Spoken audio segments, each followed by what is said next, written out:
Começa agora o programa Encontros Inteligentes.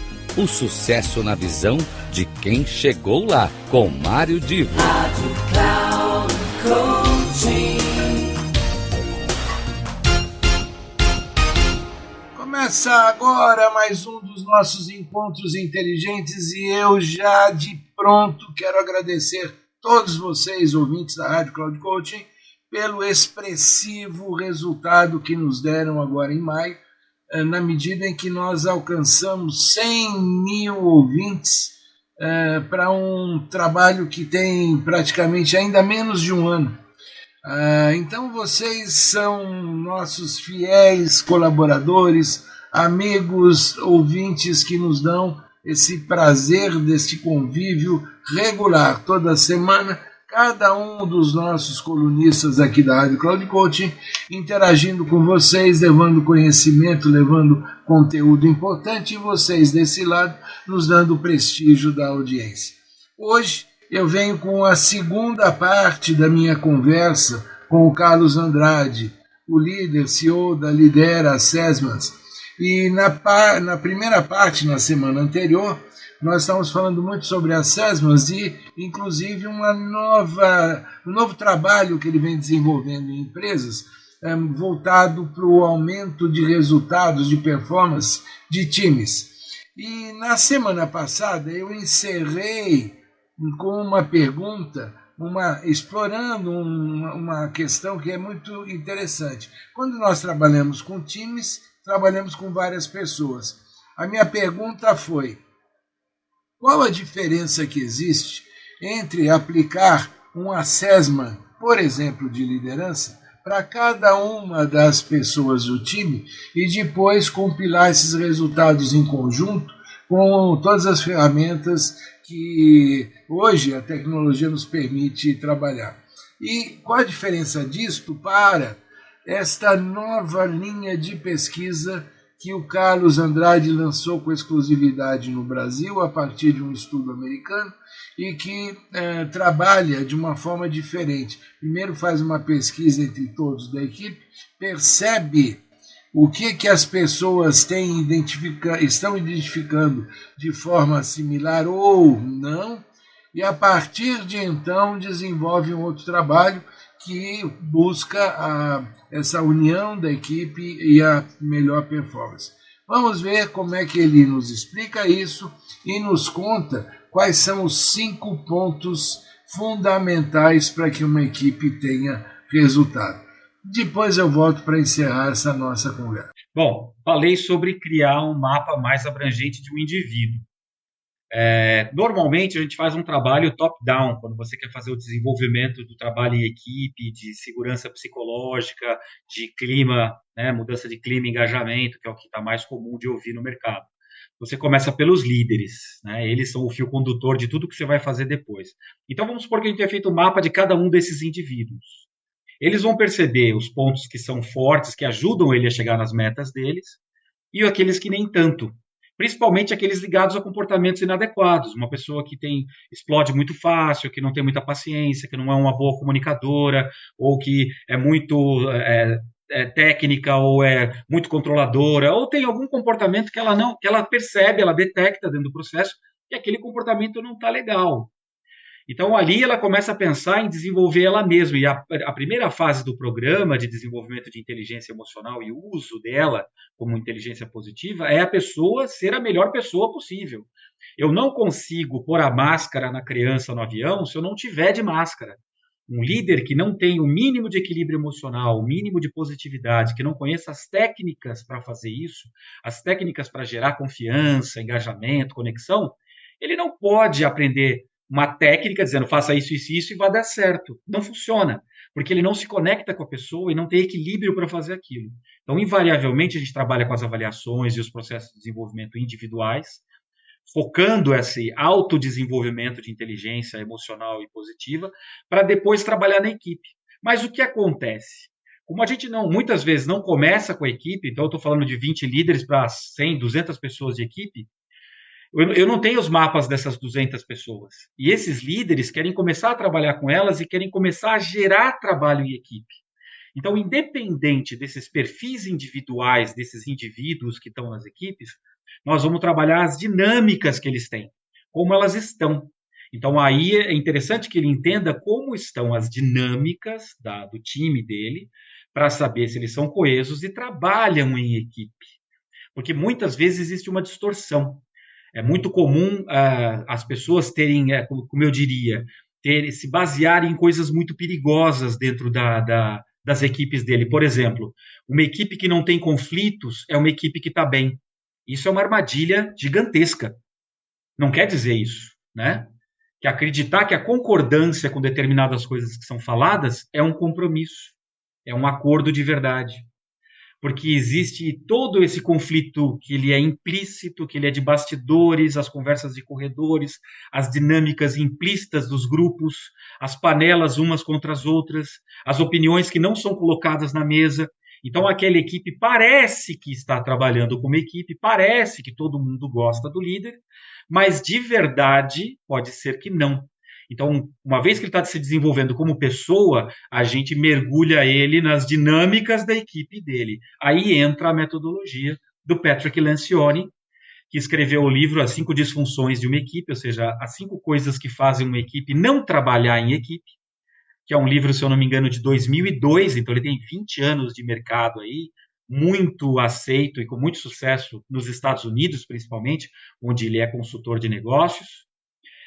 E nós criamos, né, junto a essa pesquisa focada na metodologia do livro, e a gente adicionou outras 2 metodologias. A neurociência da confiança, do Zek, né, do Paul Zek, que ele vai falar, né, ele escreveu essa matéria para a Universidade de Harvard, falando o que gera confiança, e também as bases para a segurança psicológica. Mas o cerne é o trabalho do Patrick Lencioni falando a falta de confiança é um dos 5 pontos. É o primeiro ponto para que você tenha o trabalho em equipe de verdade é a confiança. É o primeiro pilar que você falou. As 5 coisas que a gente vai falar seguem uma sequência lógica. Então, a primeira é confiança. Se eu não confio nos meus parceiros, no meu líder, na minha empresa, eu não me engajo, eu não trabalho como uma equipe, porque eu sou desconfiado. E isso me trava uma série de outras coisas, a me abrir. E aí em todos os aspectos, né? Tanto no aspecto moral, ético, de competência, quer dizer, a confiança aí é de uma maneira ampla em todos os aspectos que o relacionamento profissional vai exigir. A confiança, Mário, já que você colocou o ponto, a gente pode dar uma cavadinha mais no assunto, a confiança tem de 2 tipos, a confiança prática e a confiança emocional. Se eu não tenho as 2, eu não tenho confiança. Qual a confiança prática? A pessoa que está me liderando, ele sabe do que ele está falando, ele é organizado, ele é um bom líder, ele tem experiência, o barco está indo numa direção sólida, a empresa está bem. Então, essa é uma confiança prática. Se ela não existe, explicada de uma maneira muito simples, eu não confio. Porque pode quebrar, o cara está louco, não vai na direção que eu quero, nossa, isso aqui é loucura, eu não concordo. Então, ele tem toda uma parte prática do cérebro dele que não está confiando. E tem a emocional, que tem muito a ver com inteligência emocional, inteligência positiva, a capacidade de se conectar, daquela pessoa ser honesta, ser franca, se aproximar de você, de ser alguém que te influencia positivamente, que você quer seguir. Aí você confia emocionalmente. Uma sem a outra também não funciona. Não funciona. O cara pode adorar você, mas, nossa, ele não entende nada do que ele está fazendo. Putz, ele é muito legal, adoro ele, mas, cara, é desorganizado e perde as coisas, não sabe o que está fazendo. Então ele passa a ter só uma delas e aí não funciona. Então quando a gente fala de criação de confiança, e aí a neurociência da confiança ela vai trazer os pilares para você trabalhar dentro disso. Então você vai ter que trabalhar com reconhecimento, desafio moderado, autonomia, interesse, fornecer informação, sociabilidade, oportunidade de crescimento e vulnerabilidade. Que se você for perguntar para mim qual é a primeira coisa que eu faço para me conectar com outra pessoa e gerar confiança, é se mostrar vulnerável. Então, esse é o primeiro ponto. Aí você cria confiança. Quando eu crio confiança, eu posso subir o segundo pilar do Patrick Lencioni, dessa técnica de time, trabalho e equipe, que é o acordo, a discussão, o debate aberto. Porque qual é o antônimo disso? Conflito. Ele coloca, se você tem um local onde eles não entram em conflito, e eu não gosto muito desse termo, então eu costumo colocar que não existe um debate franco e aberto, que conflito nunca é saudável, nunca é positivo, indo aí pela inteligência positiva, pelo Chitan Chamini e outros especialistas, a crítica é sempre negativa, o conflito é sempre negativo. Então a gente evita colocar essas palavras. Eu prefiro dizer o debate aberto. Eu não concordo por causa disso, disso, disso. Eu acho que isso não vai dar certo por causa disso, disso, disso. Eu tenho receio disso. Eu não sei como fazer. Ou seja, eu me posiciono perante uma ideia, perante alguma coisa. Se eu confio, eu faço isso. É o segundo passo. Se eu não confio, eu fico quieto. E eu abano minha cabeça dizendo, e aí, nós vamos aumentar as vendas em 50% esse semestre, vocês concordam? O pessoal balança a cabeça, mas sabem que é impossível, que não vai dar para fazer, que esse cara tá louco, mas ninguém tem coragem de falar. Então o conflito fica velado. O debate não é mais aberto. Ele é no corredor. Você acha que vai dar certo? Ele tá louco, isso é meta para inglês ver. E é o que a gente escuta aí, infelizmente, na grande maioria das empresas. E o líder, né, o diretor, o gerente, sai satisfeito, que a equipe concordou, a equipe veste a camisa. Mas ele, no fim, ele acaba não atingindo esse resultado nunca. Mas nesse momento ele tenta isso. Se ele passasse a trabalhar de uma outra forma, ele teria realmente um debate aberto para você ter o terceiro, que é o compromisso. Eu não me comprometo com aquilo que eu não acredito, com alguém que eu não confio. Simples assim.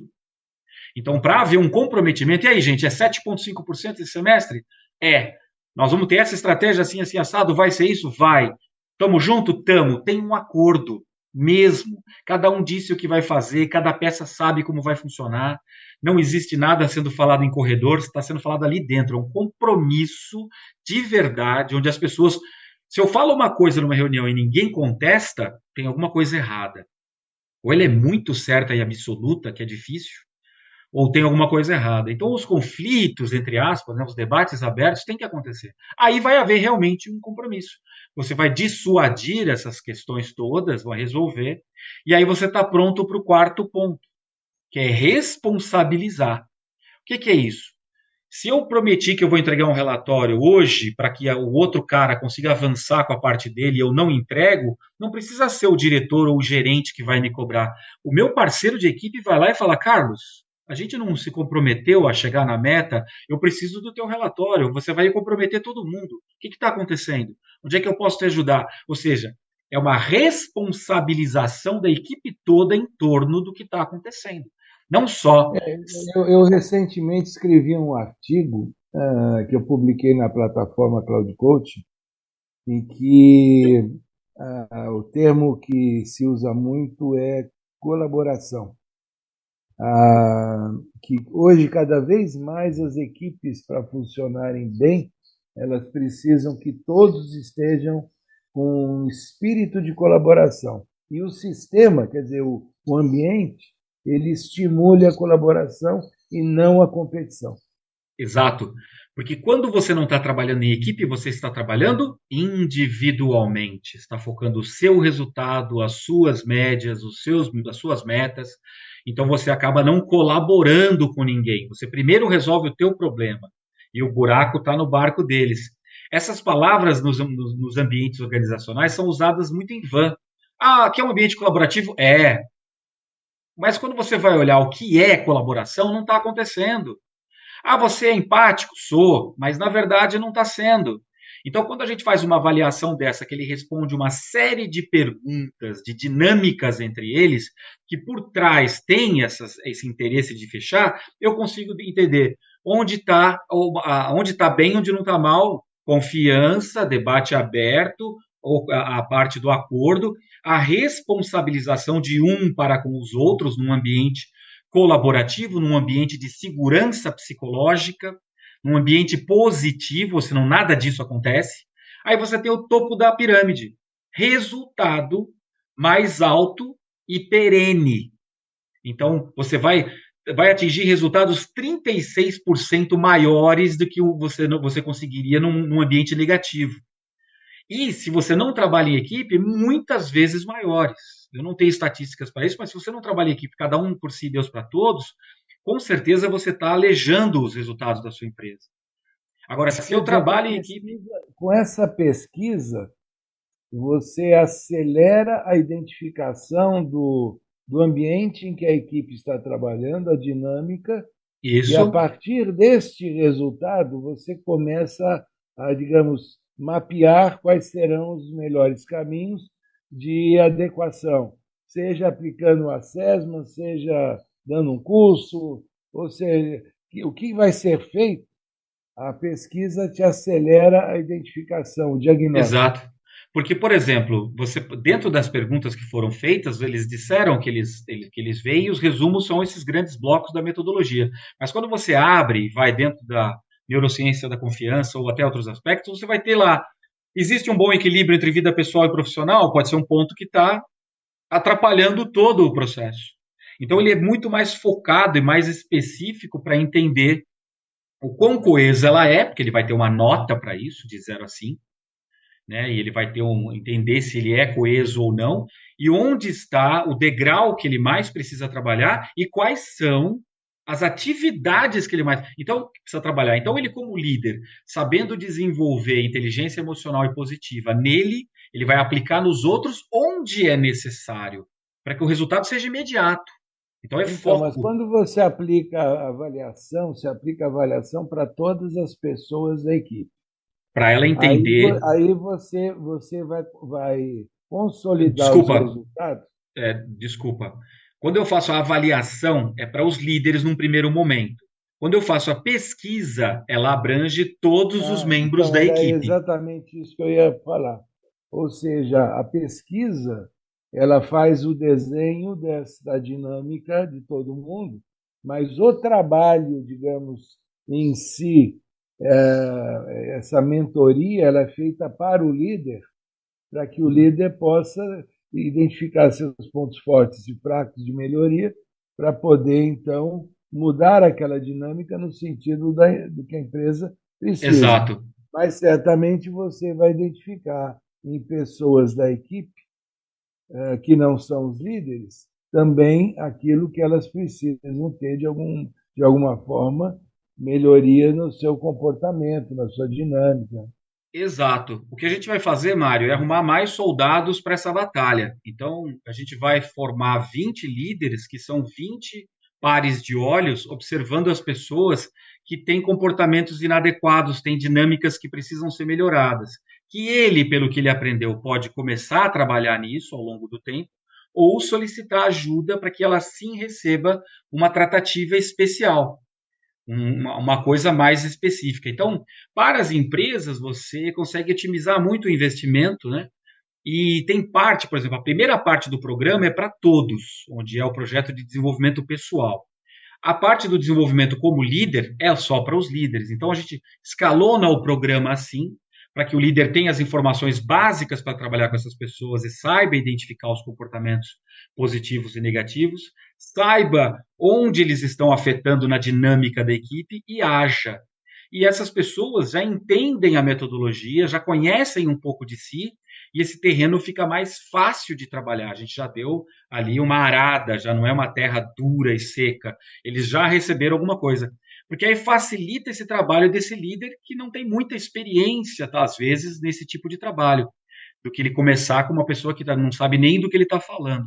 Então, é assim que os nossos programas de desenvolvimento de liderança e de trabalho em equipe, para gerar engajamento, depende de confiança e segurança psicológica. Tudo está interligado numa teia. E a gente faz programas específicos. Baseados no Apenas quê? para confirmar algo que eu suponho, mas eu quero confirmar, existe alguma diferença de aplicação da pesquisa, de abordagem, dependendo do segmento de um negócio? Por exemplo, uma indústria em que o foco seja nos funcionários, o chamado colarinho azul, né? Aquele pessoal que trabalha no chão da fábrica e, Uhum. portanto, eles estão mais ligados ao processo fabril. Ou, por exemplo, numa empresa de engenharia, onde a equipe é formada por pessoas que já têm formação superior, e tem um trabalho mais, digamos, intelectual. Existe diferença na pesquisa ou ela, a diferença está, digamos, na avaliação? A pesquisa é a mesma? A pesquisa é a mesma e os resultados são diferentes em muitos aspectos. A gente coloca a pesquisa dividida com algum tipo de demografia, até para você ter os grandes blocos de ação, os grandes líderes. Então, a gente procura separar onde o líder vai poder atuar. Então, você tem um resultado da empresa como um todo e tem as áreas, vamos dizer assim. Desde que a área não seja muito pequena, que exponha a pessoa. Tem 3 pessoas naquela área, então ela fica ali com medo de dar opinião. Então, você acaba juntando com outros blocos para que ela esteja ali nas suas 10, 15, 20 pessoas e ela fique confortável de dar a opinião dela. Mas isso prejudica um pouco nas ações, porque você vai ter que dividir. A gente já aplicou essa pesquisa em indústria, em comércio. Um caso interessante recente que a gente teve, nós aplicamos numa empresa que faz essa suporte às famílias quando algum ente querido falece. Então, ela faz todo o processo funerário, documentação e tudo mais. Uma empresa grande, uma rede grande no Nordeste. E a liderança estava com muita dificuldade de que as pessoas fizessem aquilo que ela queria. Né, que elas acabavam não fazendo, não trabalhavam como equipe como ela queria, e a gente aplicou a avaliação. A avaliação das pessoas com relação às ações dela eram muito boas. Com relação à empresa também, só que na tratativa de umas com as outras não tinha respeito nenhum. Então a pesquisa mostrou que o problema aqui é que as pessoas não se respeitam. Elas não têm inteligência emocional para trabalhar entre si. Com você, líder, até são melhores, mas entre elas acabam sendo ríspidas, acabam sendo muito agressivas entre elas. Então, o trabalho foi feito nesse aspecto. Então, você tem resultados inusitados, né? Muitas vezes fala, não, a liderança está afastada, ou você tem problema de comunicação nesse nível, ou você tem um excesso de estresse. Quando a gente fala de segurança psicológica, já abrange uma série de coisas. Quando a gente fala de confiança, já abrange uma série de coisas. E isso, elas invariavelmente vão afetar os pilares do trabalho em equipe. Então, as perguntas em si, as dinâmicas se interligam, as metodologias se interligam, e a gente viu essas relações, e do mesmo questionário a gente consegue tirar as informações separadas. Então, não tem diferença, são pessoas com dinâmicas iguais, que a gente vai identificar onde se é maturidade, se não se é a relação entre elas ou não, se é a pressão da empresa, se é afastamento da liderança, onde está a desconexão, a disfunção que atrapalha a coesão. Isso é igual para todas as empresas, porque são pessoas. Bom, Carlos, infelizmente o tempo corre mais rápido do que a gente gostaria. Para encerrar, quem quiser entrar em contato com o Carlos Andrade, qual é o e-mail, o site da Lidera? Olha, tem o www.lideraperformance.com.br, ou pode entrar em contato pelo LinkedIn ou pelo Instagram, ou até no YouTube como Carlos Andrade Mentor. Queridos amigos, este foi o Carlos Andrade, eu sou Mário Divo, espero que tenham gostado e na próxima semana me aguardem, pois terá mais um dos nossos encontros inteligentes. Até lá!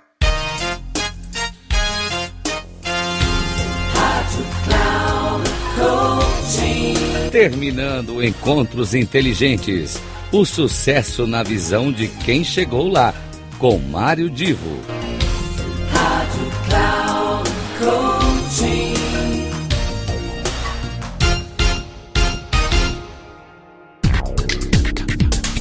Não perca Encontros Inteligentes, o sucesso na visão de quem chegou lá, com Mário Divo.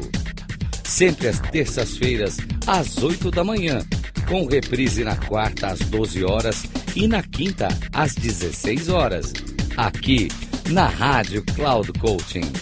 Acesse o nosso site radio.cloudcoaching.com.br e baixe o nosso aplicativo na Google Store.